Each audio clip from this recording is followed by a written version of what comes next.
Thank you, Eric, for that. Now, joining me in studio is counseling psychologist Silas Kiriinya, and of course, Mercy Wanjao, the Assistant Director of Communications Authority at the Regulatory and Governance Board. Thank you so much for both joining us. Allow me to begin with you, Silas. So we talked about the numbers, 130 deaths, 50 challenges. This is a span of over 50 days. It's quite a long time for parents to not notice that there's something off with their child. Would you hold the parents responsible for this?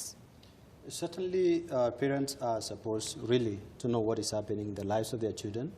And 50 days is such a long time for a parent really not to know what is happening in the lives of their children if really they are, there to mentor them, to parent them. Therefore, partly, yes, parents are responsible because they need to know what is happening in the lives of their children. All right, and Mercy, is this a parenting issue or is this a regulatory issue?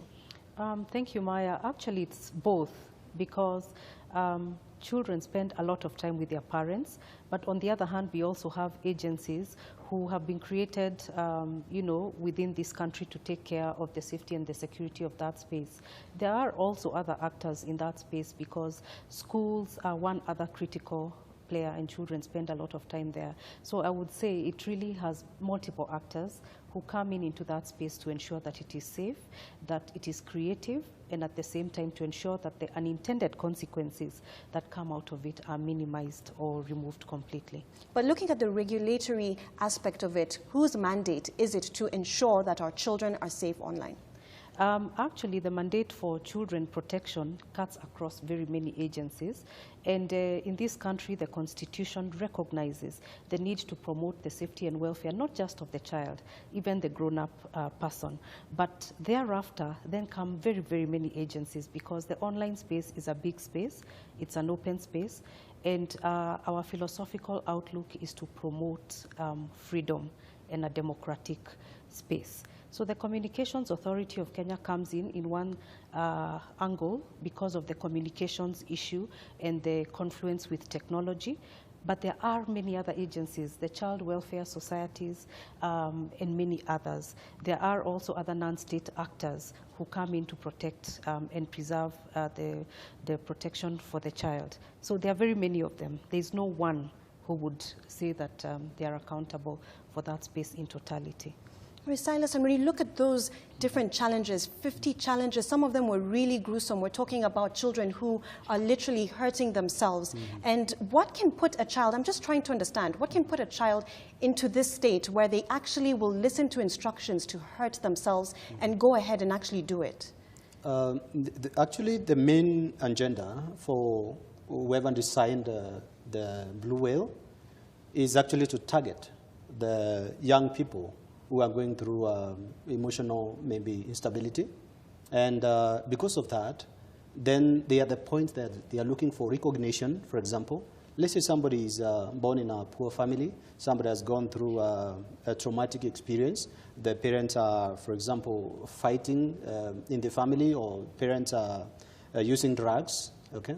Now, because of that, the children probably are not validated. And therefore, online is a free space where they can enjoy all the freedom, and as they enjoy that freedom, they are also validated for that.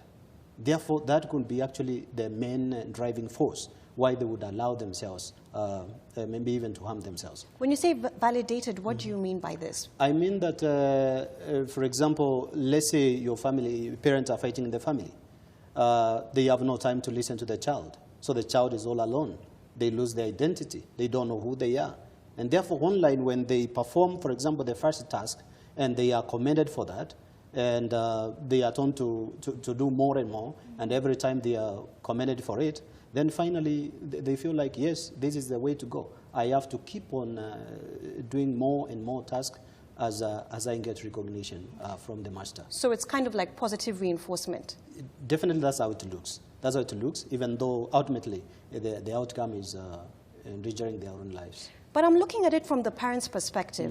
As you said, 50 days is such a long period of time. And before you get to that point where a child actually commits suicide, I'm assuming that there are certain signs, certain symptoms that parents can look out for in a child that would say, okay, I think there's something wrong here. What are some of those signs and symptoms that parents can look out for? From the one go, I think the parents need to be aware of any maladaptive behavior. For example, their children are withdrawing or they are withdrawn. For example, they come at the table, they take their food and take food to their rooms, and they are eating from their rooms. Or they are spending more time in the room, more than they would engage themselves into active activities maybe within the family or house chores and all that. So they need to know those indicators. And then, for example, if the child is becoming more irritable than before, there are some other languages, of course, that the child may use, and you know this is an indicator that something is not right. For example, where a child comes and says, in this life, no one cares, life is useless, is worthless, that is a language of probably somebody who is experiencing what we call existential issues. And therefore, they are at the point they are questioning their own existence. And in that case, then as a parent, you need to know more what is happening in the life of your child. The other things, for example, if the child is becoming so aggressive in school, you need to be aware of that as well. For example, let's say somebody enjoyed something like, let's say a student enjoyed football or volleyball, whatever kind of game, and then all of a sudden they lose interest. So you really want to know as a parent, why are they losing interest in the things they enjoyed before? So probably they are spending more time in the game, and they don't have time maybe to play with others. So these are the key things that the parents need to be aware of. Or their children, for example, are waking late at night several times. So as a parent, you would want to know. Or they are making noise at night and you don't know who they are talking to. As a parent, you need to be aware of these kind of behaviors. And make sure, as a parent, of course, you build trust between you and your children so that they are able to open and share with you what is happening in their lives. Mercy, your opinion, should it be the parents' responsibility to regulate what the children are watching online, or should it be the regulator's job to ensure that it doesn't even get to the children in the first place? You know, the internet space is so big, is so broad, and it's in everybody's interest to ensure that it's a safe space. But even the most diligent parent would not possibly be able to follow their child everywhere and ensure that they do the right thing. So what government does and has committed to do is to do a lot of sensitization and awareness. And this is one of the activities of the Communications Authority of Kenya, to ensure that the child, who is the primary user, is well equipped and aware that everything on the internet is not always what it appears to be, so that when they go in with a critical mind, that they're able to question issues. Obviously, this kind of sensitization and awareness building is very successful when backed up by parental values and guidance. In the absence of values and guidance, then perhaps nothing else counts. So I think it is a very, very much a joint responsibility and a call for parents to step up, because unfortunately, with the movement of the ages and innovation in tech, many parents are what we now call analog parents, parenting digital natives. So when a parent is not aware or has no sense or insight of what happens in the digital space, already there is a gap, because they parent in the real world but have no real familiarity with what's happening in the virtual world. And research and statistics have shown that children spend up to 60 or 70% of their free time online. So when, as a parent, you do not have the key awareness of what's happening on the online space, are you actually parenting, or what is going on?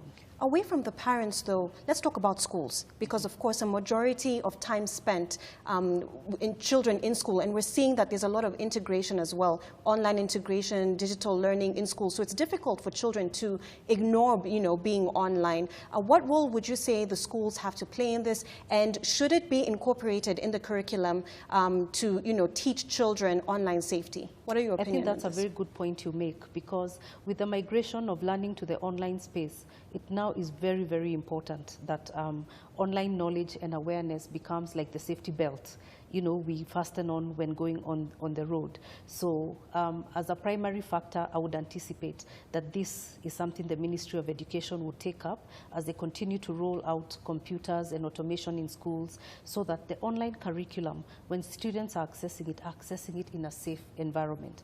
I would also expect that infrastructure that is set up in schools has appropriate filters that are put in to ensure as much as possible that children access safe content. But this is not foolproof. sometimes content that is not desirable will seep through those filters, because remember, those pushing games like the one that we have seen, the blue whale, do it in a very subtle manner, in a very nuanced manner. So a filter may not be comprehensive enough to track everything and pull it down. So it still goes back to the first principles, the fundamentals of parenting and the values that that child has and the relationship the child has with the parents and other superiors, other responsible superiors around them, to create the rapport to ask and question and seek a view. Silas, we have some parents that are watching this right now that are really shocked by the fact that online gaming can have this negative impact. In fact, some parents may think that, you know, you're in the house, it might be safer than going out there and engaging with strangers. But for parents that are watching this right now, what can they do to police their children and ensure that they are not engaging in such games? I think for parents, first of all, is to build trust with their children. That's the beginning of everything. So that when the children find themselves in this kind of platform, they are able to open up and share with their parents. Then again, they need also to know what are kind of, for example, the gadgets that they are giving to their children. If you give your child a computer, a laptop, and they are keeping them in their rooms, then you need to know what exactly are they watching. Although, you know, as she said, it's not that easy.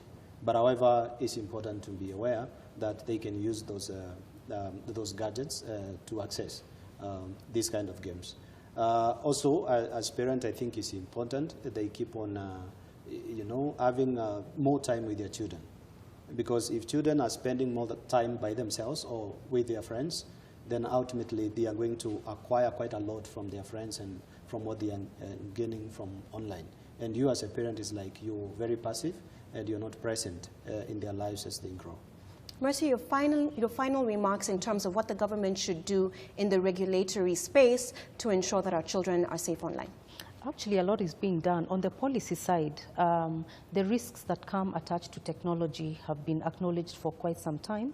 And there is a bill that has received cabinet approval called the Computer and Cybercrime Bill. This bill actually recognizes the possibility of bullying, stalking, or even being exposed to internet content that could lead to detrimental effects, exactly what the blue whale effect is. And recognizing that children, especially vulnerable populations like children, are so critical, the penalties are very high indeed.